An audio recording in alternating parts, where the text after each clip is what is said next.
Et toi, avec combien de mecs tu as couché? Bonjour à toutes, c'est Fabrice Julien, coach et auteur, expert en séduction depuis 2010. Et dans cette vidéo, on va répondre à la question que vous avez été plusieurs à me poser. C'est que répondre quand un homme vous dit avec combien d'hommes tu as couché avant moi? Alors c'est une question un petit peu délicate qui peut mettre du malaise. Est-ce qu'il faut mentir? Est-ce qu'il faut dire la vérité? Est-ce qu'il faut ne serait-ce que répondre? Je vous dis tout juste après l'intro. Mais avant de commencer, je vous offre un guide gratuit sur la séduction ainsi qu'une série de conseils gratuits eux aussi par email. Pour les recevoir, si vous êtes intéressé, c'est très simple. Cliquez sur le premier lien dans la description de la vidéo. Si vous êtes motivé, vous le trouverez.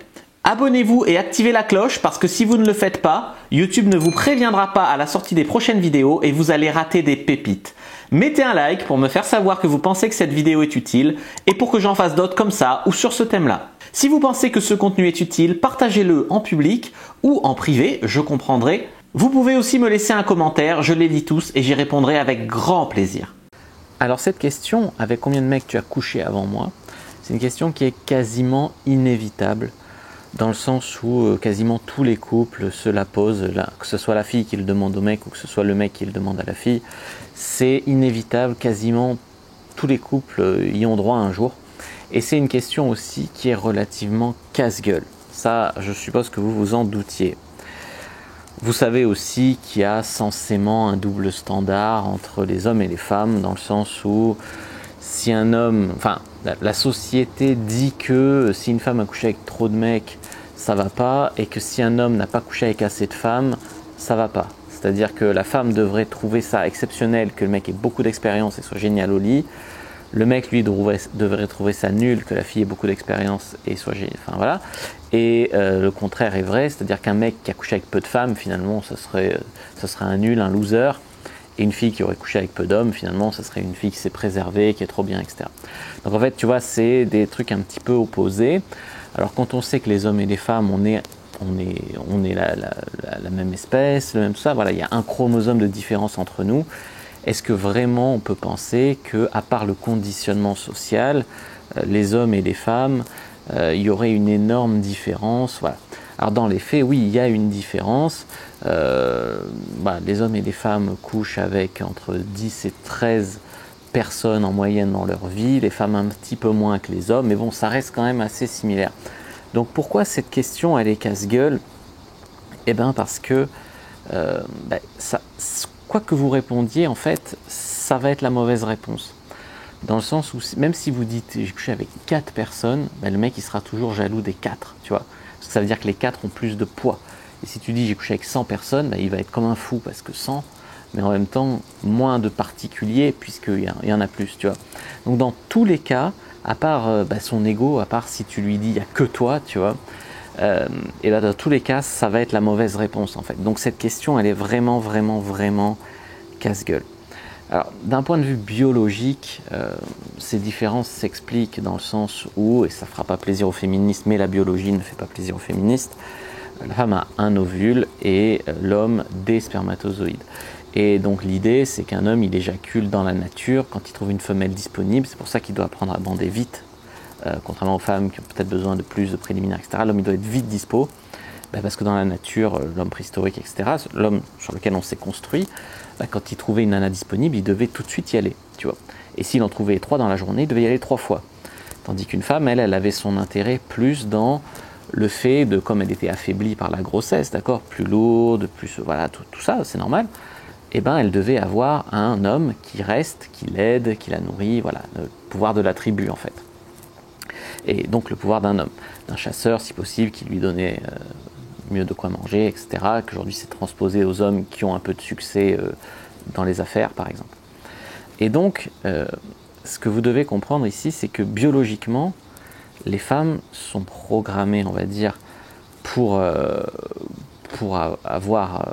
bien choisir le mâle avec qui elles font un enfant, et les hommes, eux, sont plus programmés pour répondre, voilà. Après, un enfant a toujours plus de chances de survie quand il y a son père dans les parages. Parce qu'on a très bien vu que, par exemple, le beau-père, etc., les beaux-pères, ils avaient un côté où ils tuaient les enfants des autres hommes, tu vois. Ça a été, on en parle très peu, c'est tabou comme étude, mais c'est la vérité. Donc dans tous les cas, l'homme comme la femme avait plutôt tendance à avoir avantage à rester les premières années de la vie d'un enfant avec la mère. Donc ça c'est la première chose. Ce que je veux dire, c'est que depuis qu'il y a la capote, cette question d'avec combien de mecs tu as couché, elle est un petit peu galvaudée parce que tu peux pas attraper de MST, en tout cas tu es protégé contre la plupart des MST par le préservatif, tu peux pas tomber enceinte inopinément avec le préservatif, etc. Tu vois. Donc du moment que tu enlèves dans l'équation les MST, les enfants précédents, etc., limite qu'une fille ait eu un peu d'expérience avant, ça te garantit que c'est un bon coup au lit, tu vois. Malgré notre programmation génétique, malgré les croyances populaires de la société, etc., c'est la vérité. Donc moi, ce que je vous conseille, c'est pas de rentrer dans un débat, exactement comme je viens de faire, tu vois, de vous expliquer la biologie, etc., ça n'a aucun sens. Moi, ce que je vous conseille, c'est de répondre quelque chose du genre, mais est-ce que ça importe vraiment ? Est-ce que ça importe vraiment ? Le passé, c'est le passé. Quoi que je vais répondre, ça va te rendre jaloux, et si je te posais la question, quoi que tu répondes, ça me rendrait jalouse. En plus, excusez-moi, mais c'est difficile de connaître le chiffre exact. Alors moi, j'ai connu mon chiffre exact pendant 2 ans peut-être, pendant 2 ans de game, de drague, ce qui représente en fait, depuis mes premiers jours jusqu'à que je devienne mature à ce niveau-là, c'est vrai que j'ai compté. Mais ça fait au moins 3 à 4 ans que je compte plus, tu vois. J'ai arrêté parce que c'est une prison mentale. Donc quelqu'un qui sait exactement à quel chiffre il est, ça veut dire qu'il met peut-être trop de valeur sur ce chiffre, peur de ne pas en avoir eu assez, ou alors vouloir prouver des choses en ayant assez. Voilà. Bon, ça c'est des problèmes, en soi ça fait de mal à personne, mais ça montre quand même une certaine immaturité derrière tout ça, tu vois, de savoir le chiffre exact. Donc moi je vous conseille de répondre d'un côté que le chiffre exact je sais pas, et puis de dire qu'écoute, tu veux vraiment qu'on parle de ça, quoi que je réponde ça va te rendre jaloux, après je vais te retourner la question, quoi que tu répondes ça va me rendre jaloux, voilà. Le problème c'est que si vous répondez ça de manière agressive, de manière tu vois, pourquoi tu me parles de ça, et toi, tu vois, si vous répondez ça pas de manière calme, pas de manière logique, mais de manière agressive, de manière surémotionnelle, le mec il va se dire que vous avez un bagage avec ce nom, que vous avez quelque chose à cacher, que vous avez soit des regrets, soit que vous en avez eu trop, soit que vous mentez, soit que voilà. Et si vous avez un bagage à propos de ça, il va porter avec vous ce bagage. Genre, je sais, avant de te rencontrer, je fais n'importe quoi, je suis avec trop d'hommes, je suis désolé, nanana. Et le mec il va dire putain, fais chier, on va surmonter ça. Tu vois, ça fait un bagage commun, tu vois. Que si vous n'avez pas de bagage avec ça, ça fait moins lourd à porter, tu vois. Et évidemment, si c'est pas lourd à porter pour vous, ça sera pas lourd à porter pour lui, tu vois. Juste, voilà, ce que je veux dire, c'est que quoi que vous répondiez, même 4, c'est trop. Donc, à rien ne sert d'être émotionnel. Et à part s'il insiste, moi je vous conseille de commencer par essayer de répondre ce que je vous ai dit. En fait, en tant qu'homme, d'un point de vue d'homme, on est un petit peu maso en fait quand on pose cette question, parce que quelle que soit la réponse, on va pas être content. Et la fille, en fait, elle va nous retourner la question, et quoi qu'on réponde, ça va foutre la merde dans le couple, c'est quasiment obligé, tu vois.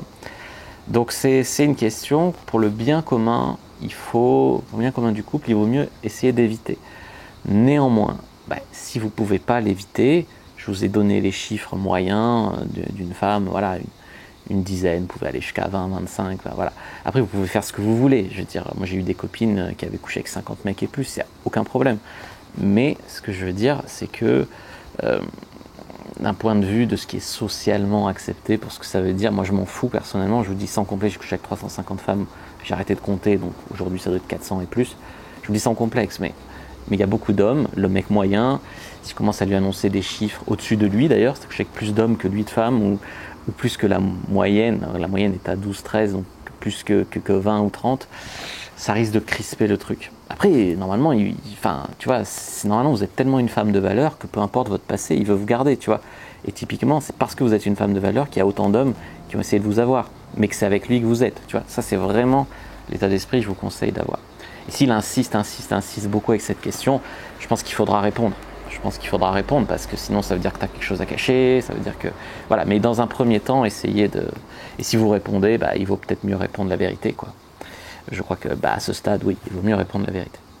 Voilà les amis ce que je voulais vous dire, j'espère que cette vidéo vous a plu, encore un sujet très délicat. N'hésitez pas, vous savez quoi faire si vous avez aimé pour rétribuer, n'hésitez pas à vous abonner, à mettre un like, à lâcher un commentaire, me suivre sur Instagram, les réseaux sociaux, tout ça. Moi je vous dis à bientôt et que le dieu de la séduction soit avec vous les amis.